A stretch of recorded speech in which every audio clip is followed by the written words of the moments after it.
നമസ്കാരം, ജീവൻ ന്യൂസിലേക്ക് സ്വാഗതം. പ്രധാന വാർത്തകൾ. Jeevan news headlines presented by BIS hallmark 9160 ആഭരണങ്ങൾ ഏറ്റവും കുറഞ്ഞ പണിക്കൂലിയിൽ ബോബി ചെമ്മണ്ണൂർ ഇന്റർനാഷണൽ ജ്വല്ലേഴ്സ്. ശബരിമല സ്വർണ്ണക്കൊള്ള ദ്വാരപാലക ശില്പക്കേസിലും തന്ത്രി കണ്ഠരര് രാജീവരര് പ്രതിയാകും. തന്ത്രിയുടെ വീട്ടിലെത്തി കുടുംബാംഗങ്ങളെ കണ്ട് BJP നേതാക്കൾ. ജമാഅത്തെ ഇസ്ലാമിയുടെ വക്കീൽ നോട്ടീസ്, മാപ്പു പറയാൻ മനസ്സില്ലെന്ന് AK ബാലൻ. മതനിരപേക്ഷതയിൽ നിന്ന് വ്യതിചലിച്ചിട്ടില്ലെന്നും മുതിർന്ന CPM നേതാവ്. മയക്കുമരുന്നിനെതിരെ രാജ്യവ്യാപക ക്യാമ്പയിനുമായി കേന്ദ്ര സർക്കാർ. മാർച്ച് 31 മുതൽ 3 വർഷത്തേക്ക് ക്യാമ്പയിൻ. കുറ്റക്കാർക്കെതിരെ കർശന നടപടിയെന്നും മന്ത്രി അമിത്ഷാ. ഇറാനിലെ സാമ്പത്തിക പ്രതിസന്ധി, സർക്കാർ വിരുദ്ധ കലാപത്തിൽ 200-ലധികം പേർ കൊല്ലപ്പെട്ടെന്ന് റിപ്പോർട്ട്. 2000-ലധികം പേർ അറസ്റ്റിൽ. കലാപം നേരിടുമെന്ന് ഭരണകൂടം. വനിതാ പ്രീമിയർ ലീഗ് 4ാം സീസൺ. ഉദ്ഘാടന മത്സരത്തിൽ റോയൽ ചാലഞ്ചേഴ്സ് ബംഗളൂരുവിനെ തകർപ്പൻ ജയം. മുംബൈ ഇന്ത്യൻസിനെ തോൽപ്പിച്ചത് 3 വിക്കറ്റിന്. Jeevan news headlines presented by BIS hallmark 9160 ആഭരണങ്ങൾ ഏറ്റവും കുറഞ്ഞ പണിക്കൂലിയിൽ ബോബി ചെമ്മണ്ണൂർ ഇന്റർനാഷണൽ ജ്വല്ലേഴ്സ്. ശബരിമല സ്വർണ്ണക്കൊള്ളക്കേസിൽ അറസ്റ്റിലായ തന്ത്രി കണ്ഠരര് രാജീവരരുടെ കുരുക്ക് മുറുകുന്നു. ദ്വാരപാലക ശില്പക്കേസിലും തന്ത്രിയെ പ്രതി ചേർക്കാനാണ് പ്രത്യേക അന്വേഷണ സംഘത്തിന്റെ നീക്കം. ശബരിമല സ്വർണ്ണക്കൊള്ളക്കേസിൽ ദ്വാരപാലക ശില്പക്കേസിലും തന്ത്രിയെ പ്രതി ചേർക്കുന്നതുമായി ബന്ധപ്പെട്ട ചൊവ്വാഴ്ച SIT കോടതിയിൽ റിപ്പോർട്ട് നൽകും. തന്ത്രി ദേവസ്വം മാനുവൽ ലംഘിച്ചതിന് കൂട്ടുനിന്നുവെന്നും സ്വർണം ചെമ്പാക്കിയ മഹസറിൽ ഒപ്പിട്ടുവെന്നും UB ഗ്രൂപ്പ് സ്വർണം പൂശിയതിൽ തന്ത്രിക്ക് വ്യക്തമായ അറിവുണ്ട് എന്നുള്ള കാര്യങ്ങൾ SIT കണ്ടെത്തിയിട്ടുണ്ട്. ദേവസ്വം മാനുവലിൽ തന്ത്രിയുടെ കടമകൾ വ്യക്തമാണെന്നും അസിസ്റ്റന്റ് കമ്മീഷണർ റാങ്കിലുള്ള ഉദ്യോഗസ്ഥനുള്ള ഉത്തരവാദിത്തങ്ങൾ തന്ത്രിക്കുണ്ടെന്നും SIT വ്യക്തമാക്കി. ശബരിമല സ്വർണ്ണക്കൊള്ളയുമായി ബന്ധപ്പെട്ട ഇതുവരെ 11 അറസ്റ്റാണ് പ്രത്യേക അന്വേഷണ സംഘം രേഖപ്പെടുത്തിയിരിക്കുന്നത്. കഴിഞ്ഞ ദിവസം അറസ്റ്റിലായ തന്ത്രിയെ കോടതി 2 ആഴ്ചത്തേക്ക് റിമാൻഡ് ചെയ്തിരുന്നു. ന്യൂസ് ഡെസ്ക് ജീവൻ. ശബരിമല സ്വർണ്ണക്കൊള്ളയിൽ കേസെടുത്തതിന് പിന്നാലെ നടപടി വേഗത്തിലാക്കാൻ എൻഫോഴ്സ്മെന്റ് ഡയറക്ടറേറ്റ് പ്രധാന പ്രതികളടക്കമുള്ളവരെ കസ്റ്റഡിയിൽ വാങ്ങാൻ തിങ്കളാഴ്ച കോടതിയെ സമീപിച്ചേക്കുമെന്നാണ് വിവരം. ശബരിമല സ്വർണ്ണക്കൊള്ളയിൽ നഷ്ടത്തിന്റെ ആകെ മൂല്യം കണക്കാക്കി പ്രതികളുടെ സ്വത്ത് കണ്ടുകെട്ടാനുള്ള നടപടികളും ഉടൻ EDയുടെ ഭാഗത്തു നിന്ന് ഉണ്ടാകും. SIT പ്രതി ചേർത്ത എല്ലാവരെയും പ്രതികളാക്കിയാണ് കൊച്ചി യൂണിറ്റിൽ ECIR രജിസ്റ്റർ ചെയ്തിട്ടുള്ളത്. കള്ളപ്പണം വെളുപ്പിക്കൽ തടയൽ നിയമപ്രകാരമാണ് ED അന്വേഷണം. ഏറ്റവും ഒടുവിൽ SIT അറസ്റ്റ് ചെയ്ത തന്ത്രി കണ്ഠരര് രാജീവരരും ED പ്രതിപ്പട്ടികയിലുണ്ടാകും. 2019 സ്വർണ്ണക്കൊള്ളയിൽ കള്ളപ്പണ ഇടപാട് ഉണ്ടായതിനാലാണ് അന്വേഷണമെങ്കിലും 2025 വരെയുള്ള വിഷയങ്ങൾ EDയുടെ അന്വേഷണ പരിധിയിൽ വരും. ന്യൂസ് ഡെസ്ക് ജീവൻ. ശബരിമല സ്വർണ്ണക്കൊള്ള കേസിൽ തന്ത്രി കണ്ഠരര് രാജീവർക്ക് ദേഹാസ്വാസ്യം. തുടർന്ന് തിരുവനന്തപുരം ജനറൽ ആശുപത്രിയിൽ എത്തിച്ചു. അതേസമയം അറസ്റ്റിന് പിന്നാലെ BJP നേതാക്കൾ തന്ത്രിയുടെ വീട്ടിലെത്തി. ശബരിമല സ്വർണ്ണക്കൊള്ള കേസിൽ തന്ത്രി കണ്ഠരര് രാജീവർക്ക് ദേഹാസ്വാസ്ഥ്യം അനുഭവപ്പെട്ടു. തന്ത്രിക്ക് ജയിലിൽ വെച്ചാണ് ആരോഗ്യപരമായ ബുദ്ധിമുട്ട് അനുഭവപ്പെട്ടത്. ഇക്കാര്യം അദ്ദേഹം ജയിൽ ജീവനക്കാരെ അറിയിച്ചു. തുടർന്നാണ് തന്ത്രിയെ ജനറൽ ആശുപത്രിയിലേക്ക് മാറ്റിയത്. കഴിഞ്ഞ ദിവസമാണ് തന്ത്രിയെ SIT അറസ്റ്റ് ചെയ്തത്. അതേസമയം തന്ത്രിയുടെ ചെങ്ങന്നൂരെ വീട്ടിൽ BJP നേതാക്കളെത്തി. അറസ്റ്റിന് പിന്നാലെയാണ് സന്ദർശനം. ആലപ്പുഴ സൗത്ത് ജില്ലാ പ്രസിഡന്റ് സന്ദീപ് വചസ്പതി കുടുംബാംഗങ്ങളുമായി സംസാരിച്ചു. കുടുംബാംഗങ്ങളുമായി അടച്ചിട്ട മുറിയിലായിരുന്നു സംസാരം. തന്ത്രിയെ അറസ്റ്റ് ചെയ്യുന്നതിൽ സംശയങ്ങളുണ്ടെന്ന് സന്ദീപ് പറഞ്ഞു. തന്ത്രിയുടെ അറസ്റ്റിന് പിന്നാലെ BJP ഒരു നിലപാട് വ്യക്തമാക്കിയിരുന്നില്ല. കേസിൽ തന്നെ കുടുക്കിയതാണെന്നും ഒരു കുറ്റവും ചെയ്തിട്ടില്ലെന്നുമാണ് തന്ത്രി കണ്ഠരര് രാജീവരുടെ വാദം. ന്യൂസ് ഡെസ്ക് ജീവൻ.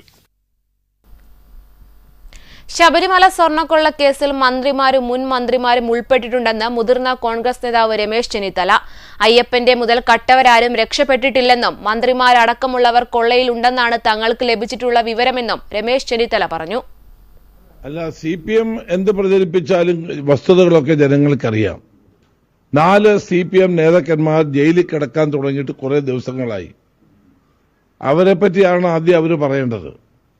ഈ 4 നേതാക്കന്മാർക്കെതിരെയും പാർട്ടി ഇതുവരെ ഒരു നടപടിയും സ്വീകരിച്ചിട്ടില്ല. അവരെ രക്ഷപ്പെടുത്താനുള്ള മാർഗങ്ങളാണ് അവർ നോക്കിക്കൊണ്ടിരിക്കുന്നത്. പിന്നീട് തന്ത്രിയെ അറസ്റ്റ് ചെയ്തു എന്നുള്ളതൊരു വസ്തുതയാണ്.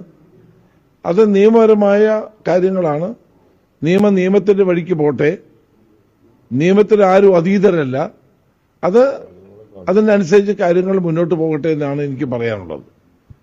SITയുടെ അന്വേഷണം മുന്നോട്ട് നീങ്ങട്ടെ. യഥാർത്ഥത്തിൽ കുറ്റവാളികളായ മുഴുവൻ ആളുകളെയും നിയമത്തിന് മുമ്പിൽ കൊണ്ടുവരണം. ഇനി മുൻ മന്ത്രിമാരുമുണ്ട്, അവരും വരുമെന്ന് നമുക്ക് പ്രതീക്ഷിക്കാം. കാരണം അയ്യപ്പന്റെ മുതൽ കട്ടവരാരും രക്ഷപ്പെട്ടിട്ടില്ല. അയ്യപ്പൻ ആരെയും രക്ഷപ്പെടാൻ അനുവദിക്കത്തുമില്ല. ഇതാണ് എന്റെ സത്യം. മാറാട് കലാപത്തിൽ ജമാഅത്തെ ഇസ്ലാമിയെക്കുറിച്ചുള്ള വിവാദ പരാമർശം പിൻവലിക്കാതെ CPM നേതാവ് AK ബാലൻ. ജമാഅത്തെ ഇസ്ലാമി അയച്ച വക്കീൽ നോട്ടീസ് തനിക്ക് ലഭിച്ചില്ലെന്നും മാപ്പ് പറയാൻ മനസ്സില്ലെന്നും ബാലൻ പറഞ്ഞു. അവഹേളിക്കാനുള്ള ബോധപൂർവമായ ശ്രമമാണ്. നോട്ടീസിൽ പറയുന്നത് വസ്തുതാവിരുദ്ധമായ കാര്യങ്ങളാണെന്നും മതനിരപേക്ഷതയിൽ നിന്ന് വ്യതിചലിച്ചിട്ടില്ലെന്നും ബാലൻ പറഞ്ഞു. നോട്ടീസിൽ പറയുന്ന കാര്യങ്ങളെല്ലാം വസ്തുതാവിരുദ്ധവും തെറ്റിദ്ധരിപ്പിക്കുന്നതും എന്നെയും എന്റെ പാർട്ടിയെയും പൊതുസമൂഹത്തിന്റെ മുമ്പിൽ അവഹേളിക്കുന്നതിനും അപമാനിക്കുന്നതിനും അപകീർത്തിപ്പെടുത്തുന്നതിനും വേണ്ടി പരപ്രേരണയിൽ ഗൂഢ ഉദ്ദേശത്തോടെ കെട്ടിച്ചമച്ചതാണ്. നിയമസഭാ തെരഞ്ഞെടുപ്പിൽ കൂടുതൽ നേതാക്കൾക്ക് മുസ്ലിം ലീഗ് ഇളവ് നൽകിയേക്കും. ടേം പൂർത്തിയാക്കിയാലും വിജയസാധ്യതയാണ് പരിഗണിക്കുന്നതെന്ന് ലീഗ് നേതൃത്വം അറിയിച്ചു. MK മുനീർ സന്നദ്ധനെങ്കിൽ കോഴിക്കോട് സൌത്തിൽ മത്സരിക്കാം. ടേം പൂർത്തിയായെങ്കിലും M ഷംസുദ്ദീന് ഇളവ് ലഭിക്കുവാൻ സാധ്യതയുണ്ട്. ടേം വ്യവസ്ഥ നടപ്പിലാക്കുമ്പോൾ 5 MLAമാർക്ക് മുസ്ലിം ലീഗിൽ സീറ്റുണ്ടാകില്ല. KPA Majeed, Manjalamkuzhi Ali, P Ubaidullah, NA Nellikunnu, PK Basheer എന്നിവർ മാറിയേക്കും. കഴിഞ്ഞ തവണ ഒഴിവായത് 6 പേരാണ്. ഇതിനിടെ പാർട്ടി പറഞ്ഞാൽ ഇത്തവണയും മത്സരിക്കുമെന്ന് വനിതാ ലീഗ് ദേശീയ ജനറൽ സെക്രട്ടറി നുർബീന റഷീദ് പറഞ്ഞു. സ്ഥാനാർത്ഥിയാക്കുമെന്ന് പ്രതീക്ഷയുണ്ട്. സ്ഥാനാർത്ഥികളെ പ്രഖ്യാപിക്കേണ്ടത് നേതൃത്വമാണ്. കഴിഞ്ഞ തെരഞ്ഞെടുപ്പിൽ 1 സീറ്റാണ് വനിതകൾക്ക് ലഭിച്ചത്. ഇത്തവണ കൂടുതൽ സീറ്റ് ലഭിക്കുമെന്നാണ് പ്രതീക്ഷ. പാർട്ടി ഗൗരവപൂർവ്വം പരിഗണിക്കുമെന്നാണ് വിവരമെന്നും അവർ പറഞ്ഞു. ന്യൂസ് ഡെസ്ക് ജീവൻ. പശ്ചിമബംഗാളിൽ ഇഡിയും മമതയും തമ്മിലെ പോരു കടുക്കുന്നു.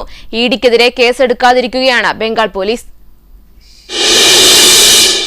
മമതാ ബാനർജിയുടെ പരാതിയിലാണ് ഇഡിക്കെതിരെ കേസ്. CPFനെതിരെയും കേസെടുത്തിട്ടുണ്ട്. ഇഡി റെയ്ഡിനെതിരെ തൃണമൂൽ കോൺഗ്രസ് പ്രതിഷേധം ശക്തമാക്കിയിരിക്കുകയാണ്. ഡൽഹിയിൽ ആഭ്യന്തര മന്ത്രാലയം പ്രവർത്തിക്കുന്ന കർത്തവ്യഭവന് മുന്നിൽ MPമാർ പ്രതിഷേധിച്ചിരുന്നു. MPമാരെ ബലം പ്രയോഗിച്ച് പോലീസ് കസ്റ്റഡിയിലെടുത്തത് നാടകീയ രംഗങ്ങളുണ്ടാക്കി. കൊൽക്കത്തയിൽ മമതാ ബാനർജി കാൽനട ജാഥ സംഘടിപ്പിച്ച് പ്രതിഷേധിക്കുകയും ചെയ്തു. ഡെറക് ഒബ്രിയാൻ, മഹുവ മൊയ്ത്ര, കീർത്തി ആസാദ് അടക്കമുള്ള തൃണമൂൽ MPമാരാണ് കേന്ദ്ര ആഭ്യന്തരമന്ത്രിയുടെ കർത്തവ്യഭവനിലെ ഓഫീസിനു മുന്നിൽ പ്രതിഷേധവുമായി എത്തിയത്. ഇഡിക്കും കേന്ദ്ര സർക്കാരിനുമെതിരെ മുദ്രാവാക്യങ്ങൾ എഴുതിയ പ്ലക്കാർഡുകളുമായിട്ടായിരുന്നു പ്രതിഷേധം. പോലീസ് ബലം പ്രയോഗിച്ച് MPമാരെ കസ്റ്റഡിയിലെടുക്കുകയായിരുന്നു. പോലീസുമായി രൂക്ഷമായ വാക്കേറ്റമുണ്ടായി. പാർലമെന്റ് സ്ട്രീറ്റ് പോലീസ് സ്റ്റേഷനിലെത്തിച്ച MPമാർ അവിടെയും പ്രതിഷേധം തുടർന്നു. സ്റ്റേഷനിൽ വെച്ച് MPമാർ മാധ്യമങ്ങളെ കാണുന്നത് തടയാൻ പോലീസ് ശ്രമിച്ചത് നേരിയ ഉന്തിനും തള്ളിനും കാരണമായി. സ്റ്റേഷനു പുറത്തിറങ്ങിയ കീർത്തി ആസാദ് MPയെ പോലീസ് ബലം പ്രയോഗിച്ച് അകത്തേക്ക് കയറ്റി. പിന്നാലെ സ്റ്റേഷനു മുന്നിൽ വീണ്ടും പ്രതിഷേധമുണ്ടായി. പോലീസ് അമിത്ഷായുടെ ഗുണ്ടകളായെന്നും മഹുവ മൊയ്ത്ര വിമർശിച്ചു. അഴിമതി ആരോപണം നേരിടുന്ന BJP നേതാക്കൾക്കെതിരെ എന്തുകൊണ്ട് നടപടിയെടുക്കുന്നില്ലെന്നും മഹുവ ചോദിച്ചു. ന്യൂസ് ഡെസ്ക് ജീവൻ. മയക്കുമരുന്നിനെതിരെ രാജ്യവ്യാപക ക്യാമ്പയിൻ ആരംഭിക്കാൻ കേന്ദ്ര സർക്കാർ. മാർച്ച് 31 മുതൽ അടുത്ത 3 വർഷത്തേക്ക് ക്യാമ്പയിൻ തുടരാനാണ് ലക്ഷ്യമിടുന്നത്. നാർക്കോ കോർഡിനേഷൻ സെന്ററിന്റെ ഉന്നതതല യോഗത്തിലാണ് മയക്കുമരുന്നിനെതിരെ രാജ്യവ്യാപക ക്യാമ്പയിൻ ആരംഭിക്കുന്ന കാര്യം കേന്ദ്ര ആഭ്യന്തരമന്ത്രി അമിത്ഷാ അറിയിച്ചത്. മയക്കുമരുന്ന് ഉൽപ്പാദിപ്പിക്കുന്നവർക്കും വിൽക്കുന്നവർക്കും എതിരെ കർശന നടപടികൾ സ്വീകരിക്കണമെന്നും അദ്ദേഹം പറഞ്ഞു. മയക്കുമരുന്ന് ശൃംഖലയ്ക്കെതിരായ അന്വേഷണങ്ങൾ താഴെത്തട്ട് മുതൽ മുകളിലേക്കും തിരിച്ചും വേണമെന്നും നിർദ്ദേശം നൽകിയിട്ടുണ്ട്.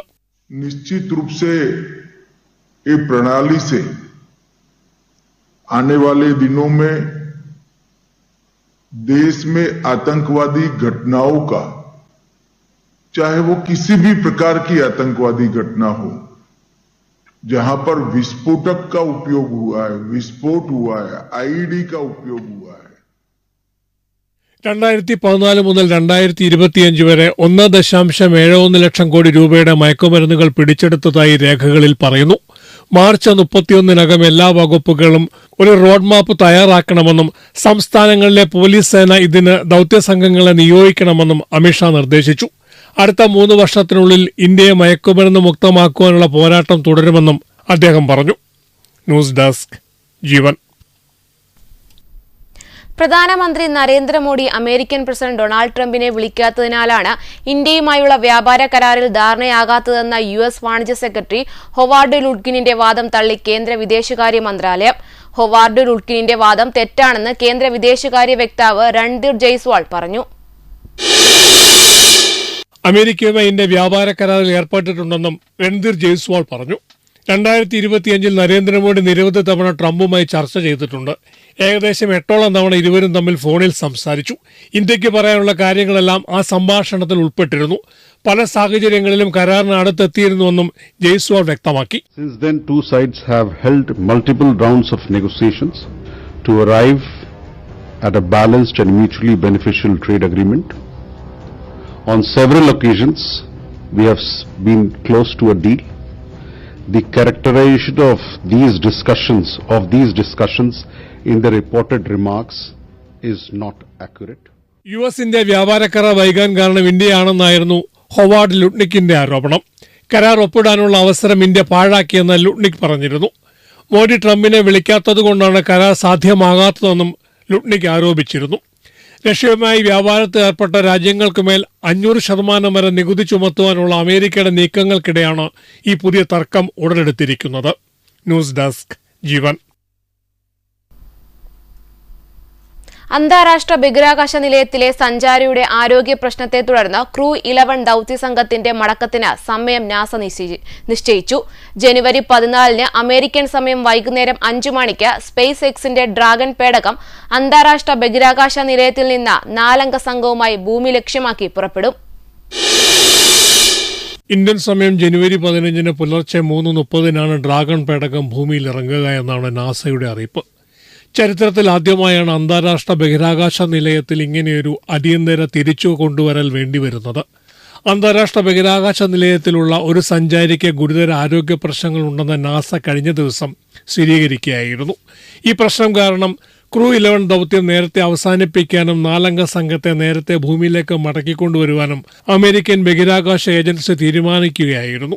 ഏത് സഞ്ചാരിക്കാണ് ആരോഗ്യ പ്രശ്നമുള്ളതെന്ന് നാസ വെളിപ്പെടുത്തിയിട്ടില്ല.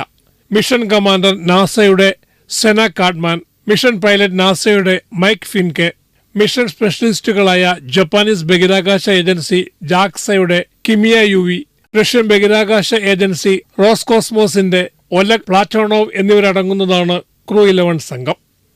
ജനുവരി 8-ന് സെന കാഡ്മാനും മൈക്ക് ഫിൻകയും ചേർന്ന് ഒരു ബഹിരാകാശ നടത്തം പദ്ധതിയിട്ടിരുന്നു. നിലയത്തിന്റെ പവർ സിസ്റ്റത്തിലെ അറ്റകുറ്റപ്പണിയായിരുന്നു ലക്ഷ്യം. എന്നാൽ ഇവരിൽ ഒരു സഞ്ചാരിയുടെ ആരോഗ്യ പ്രശ്നത്തെ തുടർന്ന് അവസാന നിമിഷം ഈ ബഹിരാകാശ നിലയ അറ്റകുറ്റപ്പണി മാറ്റി. സെനയ്ക്കാണോ മൈക്കിനാണോ ആരോഗ്യ പ്രശ്നമെന്ന് നാസ വെളിപ്പെടുത്തിയിട്ടില്ല. ആ വ്യക്തിയുടെ സുരക്ഷ കണക്കിലെടുത്താണ് ക്രൂ 11 ദൌത്യം വെട്ടിച്ചുരുക്കുന്നത്. ന്യൂസ് ഡെസ്ക് ജീവൻ. ഇറാനിൽ 217 പ്രക്ഷോഭകാരികൾ കൊല്ലപ്പെട്ടതായി ടെഹ്റാനിലെ ഡോക്ടറെ ഉദ്ധരിച്ച ടൈം മാഗസിൻ. ടെഹ്റാനിലെ 6 ആശുപത്രികളിലെത്തിച്ച വെടിയേറ്റവരുടെ മരണനിരക്കാണിതെന്നും ഡോക്ടർ അറിയിച്ചതായി റിപ്പോർട്ടിൽ പറയുന്നു. ഇറാനിൽ മരിച്ചവരിൽ ഭൂരിഭാഗവും യുവാക്കളാണെന്നും അധികൃതർ ആശുപത്രിയിൽ നിന്ന് മൃതദേഹങ്ങൾ മാറ്റിയെന്നും ഡോക്ടർ വ്യക്തമാക്കിയതായി ടൈം മാഗസിന്റെ റിപ്പോർട്ടിലുണ്ട്. ഡോക്ടറുടെ പേര് സുരക്ഷാ കാരണങ്ങളാൽ വെളിപ്പെടുത്തിയിട്ടില്ല. വടക്കൻ ടെഹ്റാനിൽ കഴിഞ്ഞ ദിവസത്തെ വെടിവയ്പിൽ 30ഓളം പേർ സംഭവസ്ഥലത്ത് കൊല്ലപ്പെട്ടതായും റിപ്പോർട്ടുണ്ട്. രാജ്യത്ത് ഇന്റർനെറ്റ് ഉപരോധം തുടരുകയാണ്. പ്രതിഷേധക്കാർ അമേരിക്കൻ പ്രസിഡന്റിനെ പ്രീതിപ്പെടുത്താൻ ശ്രമിക്കുന്ന തെമ്മാടിക്കൂട്ടങ്ങളാണെന്നും സർക്കാർ വിട്ടുവീഴ്ചയ്ക്ക് തയ്യാറാകില്ലെന്നും ഇറാൻ പരമോന്നത നേതാവ് അയത്തുള്ള അലി ഖമേനി പ്രഖ്യാപിച്ചു. പ്രക്ഷോഭം ഇറാന്റെ 31 പ്രവിശ്യകളിലേക്കും വ്യാപിച്ചുവെന്നാണ് റിപ്പോർട്ടുകൾ. ഡിസംബർ 28-നാണ് വിലക്കയറ്റത്തിനും കറൻസി മൂല്യത്തകർച്ചയ്ക്കുമെതിരെ ഇറാനിൽ പ്രക്ഷോഭം ആരംഭിച്ചത്. അതിനിടെ പ്രക്ഷോഭത്തിൽ അമേരിക്കയുടെ അടിയന്തര ഇടപെടൽ ആവശ്യപ്പെട്ട് റേസ പഹ്ലവി രംഗത്തു വന്നു. ഇറാനിലെ ജനങ്ങളെ സഹായിക്കാൻ അമേരിക്ക തയ്യാറാകണമെന്നും പഹ്ലവി ആവശ്യപ്പെട്ടു. 1979-ലെ ഇസ്ലാമിക് വിപ്ലവത്തിൽ അധികാരം നഷ്ടപ്പെട്ട ഷാ ഭരണാധികാരിയായ മുഹമ്മദ് റോസ പഹ്ലവിയുടെ മകനാണ് ഇപ്പോൾ അമേരിക്കയിലുള്ള റേസ പഹ്ലവി. ന്യൂസ് ഡെസ്ക് ജീവൻ. ഗന്ധർവ ഗായകൻ കെ.ജെ. യേശുദാസിന് ഇന്ന് 86-ാം പിറന്നാൾ. കഴിഞ്ഞ 6.5 പതിറ്റാണ്ടിലേറെയായി മലയാളികളുടെ പുലരികളെയും സന്ധ്യകളെയും സംഗീത സാന്ദ്രമാക്കുന്നത് യേശുദാസിന്റെ ശബ്ദമാണ്. പതിറ്റാണ്ടുകളായി നിത്യവിസ്മയമായി ജനജീവിതങ്ങളുമായി ഇഴചേർന്ന് നിൽക്കുന്നു യേശുദാസിന്റെ ഗാനാലാപനം. ആരെയും ഭാവഗായകനാക്കും ആത്മസൗന്ദര്യമാണു നീ. ശീർഷരായി നിൽപ്പു നിൻ മുന്നിൽ കമ്ര നക്ഷത്ര കന്യ. 1961 കാൽപ്പാടുകൾ എന്ന സിനിമയ്ക്കാണ് 21-കാരനായ യേശുദാസിന്റെ സ്വരം ആദ്യമായി റെക്കോർഡ് ചെയ്യപ്പെട്ടത്. 1940 ജനുവരി 10 ഫോർട്ട് കൊച്ചിയിലാണ് യേശുദാസിന്റെ ജനനം. പ്രസിദ്ധ സംഗീതജ്ഞനും നാടക നടനുമായ അഗസ്റ്റിൻ ജോസഫ് ഭാഗവതരുടെയും എലിസബത്തിന്റെയും മകനായാണ് യേശുദാസ് ജനിച്ചത്. ഈ ദമ്പതികൾ 7 മക്കളിൽ രണ്ടാമനായിരുന്നു യേശുദാസ്. മലയാളികൾക്ക് മാത്രമല്ല ലോകത്താകെയുള്ള സംഗീത ആസ്വാദകർക്ക് ഡോക്ടർ കെ.ജെ. യേശുദാസ് വെറുമൊരു പിന്നണി ഗായകൻ മാത്രമല്ല. പ്രണയം, വിരഹം, ദുഃഖം, നിരാശ, സന്തോഷം തുടങ്ങി അവരുടെ വികാരങ്ങളുടെ പ്രതിഫലനമാണ് ആ ശബ്ദ സാന്നിധ്യം. കുഞ്ഞികളെ ഒരു കഥ പറയാം, ഈ പുല്ലാങ്കുഴലിൽ കഥ പറയാം. സൗമ്യ കാമുക ശബ്ദത്തിൽ ഓരോ തവണയും യേശുദാസ് പാടുമ്പോൾ അതിരില്ലാത്ത പ്രണയം ഗാനങ്ങളിൽ നിറയുന്നു. തലമുറകളുടെ പ്രേമ വിരഹ ഗായകനായി യേശുദാസ് മാറി. പാട്ടിന്റെ മോഹവലയം തീർക്കുന്ന ശബ്ദസ്വാധീനം കൊണ്ട് ജാതിമത ഭേദമന്യേ നിരവധി ഭക്തിഗാനങ്ങളിലും യേശുദാസ് ഹിറ്റുകൾ സമ്മാനിച്ചു. ദൈവങ്ങളെ ദിവസവും മന്ത്രിച്ചുണർത്തുന്ന ശബ്ദമായി യേശുദാസ് മാറുകയായിരുന്നു. Harivarasanam വിശ്വമോഹനം ഹരിദധീശ്വരം ആരാധ്യപാദുകം ഹരിവിമർദ്ദനം നിത്യമർത്തനം ഹരിഹരാത്മജം ദേവമാശ്രയേ. G Devarajan, Dakshinamurthy, Baburaj, MK. Arjunan, Raveendran, Johnson തുടങ്ങിയ പ്രതിഭാധനന്മാർ ഒരുക്കിയ ഈണങ്ങൾ യേശുദാസിന്റെ സ്വരവുമായി ഇഴചേർന്നു. സംഗീതമുള്ളിടത്തോളം കാലം ആ ഗന്ധർവനാദം നമ്മുടെ കാതുകളിൽ തേന്മഴയായി പെയ്തുകൊണ്ടേയിരിക്കും. ന്യൂസ് ഡെസ്ക്, ജീവൻ. അയോധ്യ ക്ഷേത്ര പരിസരത്ത് പഞ്ച്കോസി പരിക്രമ യാത്ര കടന്നുപോകുന്ന വഴിയിലും മാംസാഹാരങ്ങൾ നിരോധിച്ച് ഉത്തർപ്രദേശ് സർക്കാർ. പ്രദേശത്തെ മതവും സാംസ്കാരികവുമായ ശുദ്ധി ലക്ഷ്യമിട്ടാണ് നടപടിയെന്നാണ് അവകാശവാദം. കടകൾക്കും ഹോട്ടലുകൾക്കും പുറമെ സൊമാറ്റോ, സ്വിഗ്ഗി ഉൾപ്പെടെയുള്ള ഓൺലൈൻ ഭക്ഷ്യവിതരണ ആപ്പ് വഴിയും അയോധ്യയിൽ പ്രദേശത്ത് മാംസാഹാരങ്ങൾ വിൽക്കുന്നതും വിതരണം ചെയ്യുന്നതിനും അധികൃതർ വിലക്കി. ഇതിനു പുറമെ ഗസ്റ്റ് ഹൌസുകളിലും ഹോം സ്റ്റേകളിലും മാംസാഹാരം വിളമ്പുന്നതിലും വിലക്കുണ്ട്. നിർദ്ദേശം പൂർണ്ണമായും നടപ്പിലാക്കുന്നുണ്ടെന്ന് ഉറപ്പുവരുത്താൻ പ്രദേശത്ത് നിരീക്ഷണം ശക്തമാക്കുമെന്നും അധികൃതർ അറിയിച്ചു. കടകളിലും ഹോട്ടലുകളിലും മാംസാഹാരം വിൽക്കുന്നതിന് നേരത്തെ വിലക്ക് ഏർപ്പെടുത്തിയിരുന്നു. എന്നാൽ ഓൺലൈൻ വഴിയുള്ള വിൽപ്പനയ്ക്ക് നിയന്ത്രണമുണ്ടായിരുന്നില്ല. പ്രദേശവാസികളുടെയും നാട്ടുകാരുടെയും തുടർച്ചയായ പരാതിയെ തുടർന്നാണ് മാംസാഹാരത്തിന് പൂർണ്ണമായ വിലക്ക് ഏർപ്പെടുത്തിയതെന്നാണ് അധികൃതരുടെ വാദം. വിദേശികൾ ഉൾപ്പെടെയുള്ള വിനോദസഞ്ചാരികൾ ഓൺലൈൻ വഴി പ്രദേശത്ത് മാംസാഹാരം എത്തിക്കുന്നുവെന്നാണ് പരാതി. ഇത് തങ്ങളുടെ വിശ്വാസത്തെ വ്രണപ്പെടുത്തുന്നതാണെന്നും പ്രദേശവാസികൾ അവകാശപ്പെട്ടതോടെയാണ് വിലക്ക് പൂർണ്ണമാക്കിയത്. നിയന്ത്രണം സംബന്ധിച്ച് ഓൺലൈൻ ഭക്ഷ്യവിതരണ ആപ്പുകൾക്ക് നിർദ്ദേശം നൽകിയെന്ന് സംസ്ഥാനത്തെ അസിസ്റ്റന്റ് ഫുഡ് ഇൻസ്പെക്ടർ പ്രതികരിച്ചു. സമാനമായ തീരുമാനം നേരത്തെ പഞ്ചാബും പ്രഖ്യാപിച്ചിരുന്നു. സുവർണക്ഷേത്രം സ്ഥിതി ചെയ്യുന്ന പ്രദേശം പൂർണ്ണമായും പുണ്യനഗരിയായി പ്രഖ്യാപിച്ച് ഇറച്ചിയും മീനും മദ്യവും ഉൾപ്പെടെ നിരോധിച്ചാണ് ഉത്തരവ് വന്നത്. മദ്യം, ഇറച്ചി, മീൻ, പുകയില, മറ്റു ലഹരി വസ്തുക്കൾ എന്നിവയ്ക്കാണ് വിലക്ക്. ന്യൂസ് ഡെസ്ക്, ജീവൻ. തമിഴ്നാട്ടിൽ മധുരമുല്ലയ്ക്ക് വില കിലോഗ്രാമിന് 12,000 രൂപ കടന്നു. പൊങ്കൽ ആഘോഷിക്കാൻ ഒരുങ്ങുന്ന സാഹചര്യത്തിൽ മുല്ലപ്പൂവിന് വില വർദ്ധിച്ചത് സാധാരണക്കാരെ പ്രതിസന്ധിയിലാക്കി. മുല്ലപ്പൂവിന്റെ വരവ് കുറഞ്ഞതും ആവശ്യം കൂടിയതുമാണ് വില റെക്കോർഡിലെത്തിച്ചത്. മധുരയിലെ പ്രധാന പുഷ്പ മാർക്കറ്റുകളായ ഉസിലംപട്ടി, തിരുമംഗലം എന്നിവിടങ്ങളിൽ 12,000 രൂപയ്ക്കാണ് വിൽപ്പന. കഴിഞ്ഞ ആഴ്ച വരെ കിലോഗ്രാമിന് 2,000 രൂപയായിരുന്നു മുല്ലപ്പൂവിന്റെ വില. മുല്ലപ്പൂക്കളിൽ 70% ഉസിലംപട്ടിയിലും പരിസര പ്രദേശങ്ങളിലുമാണ് കൃഷി ചെയ്യുന്നത്. തണുപ്പ് കൂടിയതോടെ ഉൽപാദനം കുറഞ്ഞതും മാർഗഴി മാസത്തിൽ ആവശ്യം കൂടിയതുമാണ് വിലവർധനയ്ക്ക് കാരണം. തമിഴ്നാട്ടിൽ മാത്രമല്ല, കേരളത്തിലും മുല്ലപ്പൂവിന് പൊന്നും വിലയാണ്. കൊച്ചിയിൽ 6000-നും 7000-നും ഇടയിലാണ് മുല്ലപ്പൂവിന്റെ വില. മാലകളുടെ വിലയും കുത്തനെ ഉയർന്നു. ഒരു ചെറിയ മുല്ലപ്പൂമാലയ്ക്ക് വില 100 രൂപയ്ക്ക് മുകളിലാണ്. ശനി ഞായർ ദിവസങ്ങളിൽ ചില്ലറ വില ഇരട്ടിയാകുന്ന സ്ഥിതിയുമുണ്ട്. കോയമ്പത്തൂർ, മധുര, സത്യമംഗലം, മേട്ടുപ്പാളയം എന്നിവിടങ്ങളിൽ നിന്നുള്ള പൂക്കളുടെ വരവ് പകുതിയിലധികം കുറഞ്ഞതായി മൊത്ത വ്യാപാരികൾ പറയുന്നു. വില 6000 രൂപ കടന്നതോടെ വലിയൊരു വിഭാഗം കച്ചവടക്കാരും മുല്ലപ്പൂ എടുക്കുന്നത് നിർത്തിയിരിക്കുകയാണ്. വലിയ തുക നൽകി പൂക്കൾ വാങ്ങിയാൽ അന്നേ ദിവസം തന്നെ വിറ്റുപോയില്ലെങ്കിൽ വ്യാപാരികൾക്ക് വൻ നഷ്ടം സംഭവിക്കും. മധുര മല്ലിപ്പൂവിന് ഭൗമസൂചിക പദവിയുണ്ട്. മറ്റു മുല്ലപ്പൂവുകളെ അപേക്ഷിച്ച് ശക്തവും ഏറെ നേരം നിലനിൽക്കുന്നതുമായ സുഗന്ധവും നക്ഷത്ര ആകൃതിയുമാണ് മധുരയിലെ മുല്ലപ്പൂവിനെ വേറിട്ടതാക്കുന്നത്. കനകാംബരം, പിച്ചി തുടങ്ങിയ മറ്റു പൂവുകളുടെ വിലയും കൂടിയിട്ടുണ്ട്. ന്യൂസ് ഡെസ്ക് ജീവൻ. കരൂർ ദുരന്തവുമായി ബന്ധപ്പെട്ട് വിജയുടെ പ്രചാരണ വാഹനം കസ്റ്റഡിയിലെടുത്ത് CBI. പനയൂരിലെ വീട്ടിൽ നിന്നാണ് വാഹനം കസ്റ്റഡിയിലെടുത്തത്. വിജയുടെ പ്രചാരണ വാഹനം കരൂരിലെ CBI കേന്ദ്രത്തിലെത്തിച്ചു. ജനുവരി 12-ന് ഡൽഹിയിൽ ഹാജരാകാൻ വിജയ്ക്ക് നേരത്തെ CBI നോട്ടീസ് അയച്ചിരുന്നു. 2025 സെപ്റ്റംബർ 27-നായിരുന്നു രാജ്യത്തെ ആകെ ഞെട്ടിച്ച കരൂർ ദുരന്തം. വിജയ് പങ്കെടുത്ത TVK റാലിയിൽ തിക്കും തിരക്കുമുണ്ടായതിനെ തുടർന്നുണ്ടായ അപകടത്തിൽ 41 ജീവനുകളാണ് പൊലിഞ്ഞത്. 60 പേർക്ക് പരിക്കേൽക്കുകയും ചെയ്തിരുന്നു. സംഭവത്തിൽ CBI അന്വേഷണം ഏറ്റെടുത്ത ശേഷം TVK ജനറൽ സെക്രട്ടറി ആദവ് അർജുനയടക്കം നിരവധി പേരെ ചോദ്യം ചെയ്തിരുന്നു. ഇവരിൽ പലരുടെയും ചോദ്യം ചെയ്യൽ 10 മണിക്കൂർ വരെ നീണ്ടിരുന്നു. കഴിഞ്ഞ ഒക്ടോബർ 13-നാണ് ദുരന്തത്തിൽ സുപ്രീം കോടതി CBI അന്വേഷണത്തിന് ഉത്തരവിട്ടത്. അന്വേഷണത്തിന് പ്രത്യേക സംഘത്തെ നിയോഗിച്ച മദ്രാസ് ഹൈക്കോടതി ഉത്തരവ് റദ്ദാക്കിയായിരുന്നു സുപ്രീം കോടതി ഇടപെടൽ. വിരമിച്ച ജഡ്ജിയുടെ നേതൃത്വത്തിലുള്ള പ്രത്യേക അന്വേഷണ സംഘത്തെയും സുപ്രീം കോടതി രൂപീകരിച്ചിരുന്നു. CBI അന്വേഷണം വേണമെന്ന തമിഴക വെട്രിക്കഴകത്തിന്റെ ആവശ്യം പരിഗണിച്ചായിരുന്നു സുപ്രീം കോടതിയുടെ ഉത്തരവ്. ന്യൂസ് ഡെസ്ക് ജീവൻ. കേരളം അന്താരാഷ്ട്ര സ്പൈസ് റൂട്ട് ഹെറിറ്റേജ് നെറ്റ്വർക്ക് പ്രഖ്യാപിച്ചു. കൊച്ചിയിൽ നടന്ന പ്രഥമ അന്താരാഷ്ട്ര സമ്മേളനത്തിൽ ടൂറിസം മന്ത്രി മുഹമ്മദ് റിയാസാണ് പ്രഖ്യാപനം നടത്തിയത്. രാജ്യങ്ങൾക്കിടയിൽ ചരിത്രം, സംസ്കാരം, സർഗാത്മകത, ടൂറിസം എന്നിവ പ്രോത്സാഹിപ്പിക്കുന്ന ഇന്റർനാഷണൽ സ്പൈസ് റൂട്ട്സ് ഹെറിറ്റേജ് നെറ്റ്വർക്കിനാണ് ഇതോടെ കേരളം തുടക്കം കുറിച്ചത്. നൂറ്റാണ്ടുകളായി ആഗോള സമുദ്ര വ്യാപാരത്തിന്റെയും സാംസ്കാരിക വിനിമയത്തിന്റെയും കേന്ദ്രമായി കേരളത്തെ അടയാളപ്പെടുത്തിയ സ്പൈസ് റൂട്ടുകളുടെ പാരമ്പര്യം പ്രയോജനപ്പെടുത്തിക്കൊണ്ടാണ് ഹെറിറ്റേജ് നെറ്റ്വർക്ക് പ്രഖ്യാപിച്ചത്. To Kerala for the International Spice Route Heritage Conference.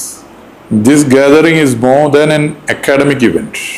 It is a celebration of Kerala's historic role as a meeting ground of civilizations and a reaffirmation of our responsibility. പുരാതന പാതകൾ, പുതിയ യാത്രകൾ എന്ന വിഷയത്തിലാണ് ത്രിദിന സമ്മേളനം നടന്നത്.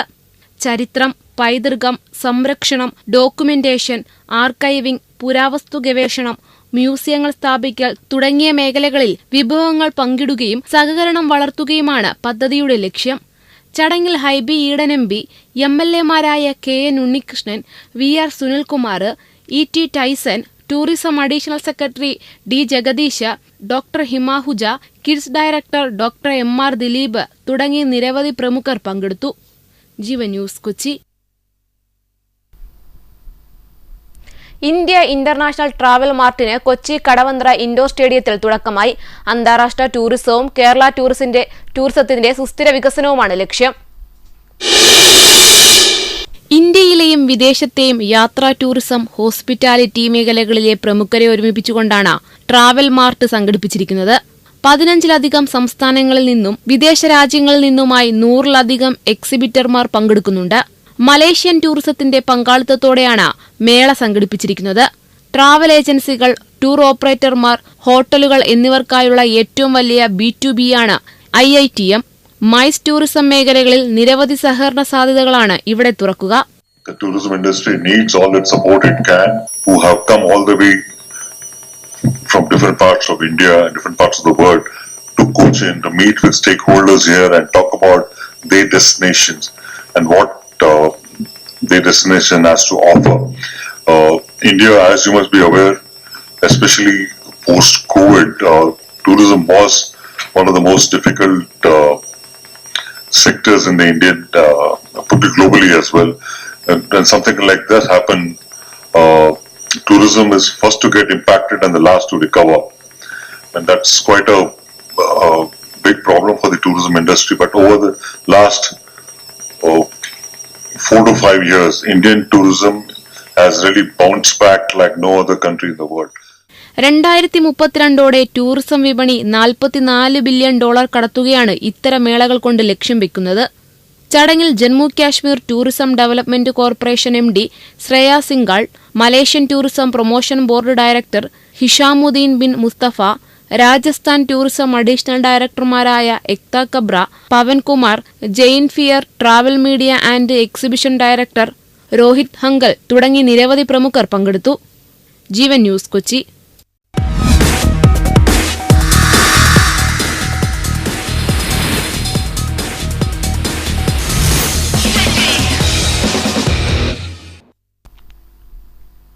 വനിതാ പ്രീമിയർ ലീഗ് 4ാം സീസണിന്റെ ഉദ്ഘാടന മത്സരത്തിൽ റോയൽ ചലഞ്ചേഴ്സ് ബംഗളൂരുവിന് തകർപ്പൻ ജയം. ത്രില്ലർ പോരിൽ നിലവിലെ ചാമ്പ്യന്മാരായ മുംബൈ ഇന്ത്യൻസിനെ 3 വിക്കറ്റിന് തോൽപ്പിച്ചു. 156 റൺസ് വിജയലക്ഷ്യം അവസാന പന്തിലാണ് RCB മറികടന്നത്. 155 റൺസ് ലക്ഷ്യത്തിലേക്ക് ബാറ്റെടുത്ത RCBയുടെ സ്കോർ ബോർഡിൽ 65 റൺസ് എത്തിയപ്പോഴേക്കും പകുതിയിലേറെ പേരെ നഷ്ടമായി. എന്നാൽ അരുന്ധതി റെഡ്ഡിയെ ഒരു വശത്ത് നിർത്തി ദക്ഷിണാഫ്രിക്കൻ താരം നദീൻ ഡി ക്ലാർക്ക് അടിച്ചു തകർത്തു.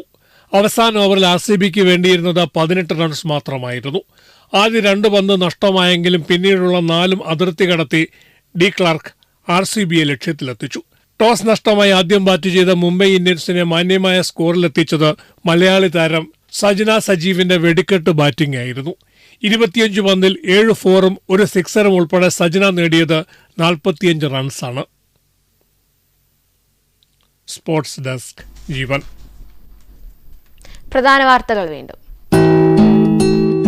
ജീവൻ news headlines presented by BIS hallmark 9164 ആഭരണങ്ങൾ ഏറ്റവും കുറഞ്ഞ പണിക്കൂലിയിൽ. Bobby Chemmanur international jewellers. ശബരിമല സ്വർണ്ണക്കൊള്ള ദ്വാരപാലക ശില്പക്കേസിലും തന്ത്രി കണ്ഠരര് രാജീവരര് പ്രതിയാകും. തന്ത്രിയുടെ വീട്ടിലെത്തി കുടുംബാംഗങ്ങളെ കണ്ട് BJP നേതാക്കൾ. ജമാഅത്തെ ഇസ്ലാമിയുടെ വക്കീൽ നോട്ടീസ്, മാപ്പു പറയാൻ മനസ്സില്ലെന്ന് AK ബാലൻ. മതനിരപേക്ഷതയിൽ നിന്ന് വ്യതിചലിച്ചിട്ടില്ലെന്ന് മുതിർന്ന CPM നേതാവ്. മയക്കുമരുന്നിനെതിരെ രാജ്യവ്യാപക ക്യാമ്പയിനുമായി കേന്ദ്ര സർക്കാർ. മാർച്ച് 31 മുതൽ 3 വർഷത്തേക്ക് ക്യാമ്പയിൻ. കുറ്റക്കാർക്കെതിരെ കർശന നടപടിയെന്ന് മന്ത്രി അമിത്ഷാ. ഇറാനെതിരെ സാമ്പത്തിക പ്രതിസന്ധി. സർക്കാർ വിരുദ്ധ കലാപത്തിൽ 200-ലധികം പേർ കൊല്ലപ്പെട്ടെന്ന് റിപ്പോർട്ട്. 2000-ലധികം പേർ അറസ്റ്റിൽ. കലാപം നേരിടുമെന്ന് ഭരണകൂടം. വനിതാ പ്രീമിയർ ലീഗ് 4ാം സീസൺ ഉദ്ഘാടന മത്സരത്തിൽ റോയൽ ചലഞ്ചേഴ്സ് ബംഗളൂരുവിന് തകർപ്പൻ ജയം. മുംബൈ ഇന്ത്യൻസിനെ തോൽപ്പിച്ചത് 3 വിക്കറ്റിന്. Jeevan news headlines presented by BIS hallmark 9164 ആഭരണങ്ങൾ ഏറ്റവും കുറഞ്ഞ പണിക്കൂലിയിൽ. Bobby Chemmanur international jewellers. ഈ വാർത്താ ബുള്ളറ്റിൻ പൂർണ്ണമാകുന്നു. നമസ്കാരം.